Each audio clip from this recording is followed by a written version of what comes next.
మూతపడిన Adilabad cement పరిశ్రమను private వ్యక్తులకు విక్రయించేందుకే రేవంత్ తో పాయల్ శంకర్ లోపాయికారి ఒప్పందం చేసుకున్నారని ఆరోపించారు.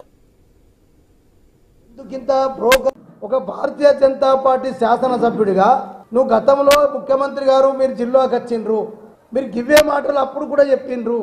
ఎందుకింత బ్రోకర్గా తయారైనవు కాంగ్రెస్ పార్టీకి? మరి ముఖ్యమంత్రి గారికి ఎందుకు నువ్వు జోకర్గా తయారైనవో ఆదిలాబాద్ జిల్లా ప్రజలు చర్చించుకుంటున్నారు. అరే ఈ పాయల్ శంకర్ గారు భారతీయ జనతా పార్టీ ఎమ్మెల్యేనా? ముక్కోటి దేవుతలను తిడితే మాట్లాడకపోయా. రాష్ట్రమంతటా భారతీయ జనతా పార్టీ నాయకునేమో కాంగ్రెస్ పార్టీ దిష్టి బొమ్మలను తగలబెడుతుంటే ఈడనేమో ఈ భారతీయ జనతా పార్టీ ఎమ్మెల్యే జోక్తున్నాడు రేవంత్ రెడ్డిది కాంగ్రెస్ పార్టీ. దీని ఆంతర్యం ఏమిటి? ఈ దేనికి లోపాయికారి ఒప్పందం చేసుకున్నాం? ఇదేమి అక్రమ సంబంధం?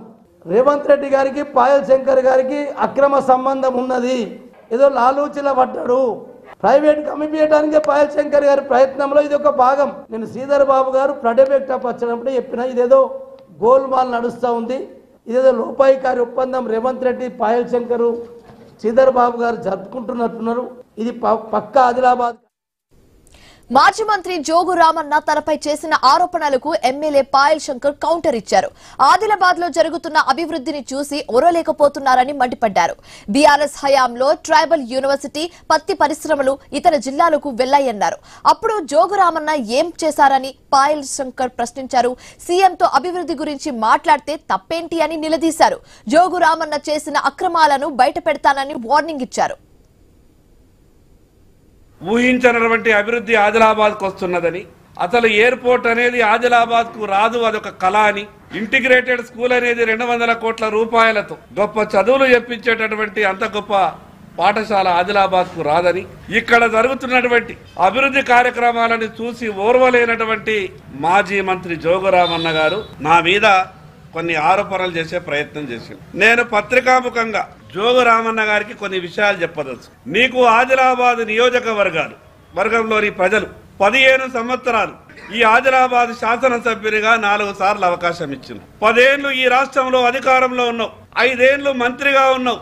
ఏదో ఒరగబెడతామని గొప్ప ఆశతోని నిన్ను ఆదిలాబాద్ ప్రజలు ఎమ్మెల్యేగా ఆ రోజు చేస్తే, ఆదిలాబాద్కు వచ్చినటువంటి కేంద్ర ప్రభుత్వం మంజూరు చేసినటువంటి ట్రైబల్ యూనివర్సిటీ పక్క ములుగు జిల్లాకి వెళ్తే జోగు రామన్న గారు నోట్లో బెల్లం పెట్టుకున్నావా? సీఎం రేవంత్ రెడ్డిని బీజేపీ ఎమ్మెల్యే పాయల్ శంకర్ ప్రశంసలతో ముంచెత్తడం హాస్యాస్పదంగా ఉందని మాజీ మంత్రి జోగు రామన్న విమర్శించారు. సీఎం గతంలో జిల్లాలో పర్యటించినప్పుడు ఇచ్చిన హామీలను ఎమ్మెల్యే ఎందుకు గుర్తు చేయలేదని ప్రశ్నించారు. మూతపడిన ఆదిలాబాద్ సిమెంట్ పరిశ్రమను ప్రైవేట్ వ్యక్తులకు విక్రయించేందుకే రేవంత్ తో పాయల్ శంకర్ లోపాకాయర్ ఒప్పందం చేసుకున్నారని ఆరోపించారు.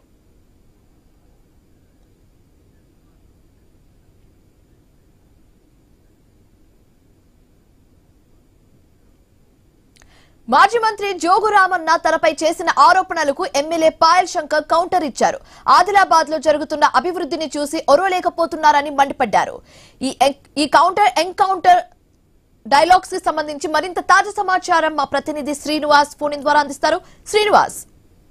శివాని, ఆదిలాబాద్ లో ప్రజాపాలన విజయోత్సవ సభలో సీఎం రేవంత్ రెడ్డి పాల్గొన్న తర్వాత ఇటు ప్రతిపక్ష బీజేపీ బీఆర్ఎస్ ల మధ్యలో అయితే డైలాగ్ వార్ అయితే కొనసాగుతుంది. మాజీ మంత్రి జోగు రామన్న ఎమ్మెల్యే పాయల్ శంకర్ పై చేసినటువంటి వ్యాఖ్యలు అయితే ప్రస్తుతానికి జిల్లాలో దుమారం అయితే రేపుతున్నాయి. ఓవైపు కాంగ్రెస్ ప్రభుత్వం గతంలో సీఎం రేవంత్ రెడ్డి ఆదిలాబాద్ లో బహిరంగ సభలో ఇచ్చిన కొత్త హామీలు అయితే ఏమీ లేవు. గతంలో టీపీసీసీ అధ్యక్షుడిగా కావచ్చు, లేదనుకుంటే ముఖ్యమంత్రి అయిన తర్వాత ఇటు ఇంద్రవెల్లి సభలో ఇచ్చినటువంటి హామీలనే మళ్ళీ తిరిగి ఈ సభలో ప్రస్తావించారు తప్ప కొత్తగా ఎక్కడ కూడా కొత్తగా ఆదిలాబాద్కి అయితే ఎటువంటి వరాల జల్లు కురిపించినట్టు తోటి దాఖలాలు లేవని చెప్తూనే, మరోవైపు బీజేపీ ఎమ్మెల్యే పాయల్ శంకర్ ఇటు సీఎం రేవంత్ రెడ్డికి బ్రోకర్ల తో పాటు ఇతర లాబింగ్ చేసుకోవడానికి మాత్రమే ఈ సభలో ఆయనను ఏకంగా ఆకాశాన్ని ఎత్తారంటూ కూడా మాజీ మంత్రి జోగు రామన్న అయితే పాయల్ శంకర్ పై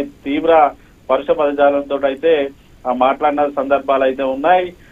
కేవలం సీసీఐకి సంబంధించి ప్రైవేట్ వ్యక్తులకు చేతుల్లో పెట్టి దాన్ని లాబింగ్ చేసుకోవడానికే సీఎం తోటి ఆయన ఈ సభలో బహిరంగంగా ప్రైవేటు వ్యక్తులకు సీసీఐని ఇస్తామంటూ చెప్పించారంటూ కూడా ఆయననైతే వ్యాఖ్యలు అయితే చేశారు. ఓవైపు ఇటు రైతులేమో పూర్తి స్థాయిలో ఇబ్బంది పడతా ఉన్నారు, ఎక్కడ కూడా అభివృద్ధి జరగలేదు, ఇబ్బందుల్లో ఉన్నామంటూ ఈ కాంగ్రెస్ పార్టీ ఎమ్మెల్యేలు చెప్తా ఉంటే మాత్రం పాయల్ శంకర్ మాత్రం ఏకంగా సీఎం రేవంత్ రెడ్డికి అనుకూలంగా మాట్లాడము విడ్డూరంగా ఉందంటూ ఆయన అయితే ప్రస్తావించడంతో అయితే పాయల్ శంకర్ రామన్నపై కూడా అంతే పదజాలంతో అయితే ధ్వజమెత్తారు. కేవలం ఆదిలాబాద్ లో జరుగుతున్నటువంటి అభివృద్ధిని ఓర్వలేకనే తనపై ఇటువంటి ఆరోపణలు చేస్తున్నారు. గత 10 ఏళ్లు బీఆర్ఎస్ హయాంలో ఎటువంటి అభివృద్ధి జరగలేదు ఆదిలాబాద్ లో ఆయన అంటూనే 4 సార్లుగా ఎమ్మెల్యేగా గెలిచారు, ఒకసారి మంత్రిగా ఉన్నారు.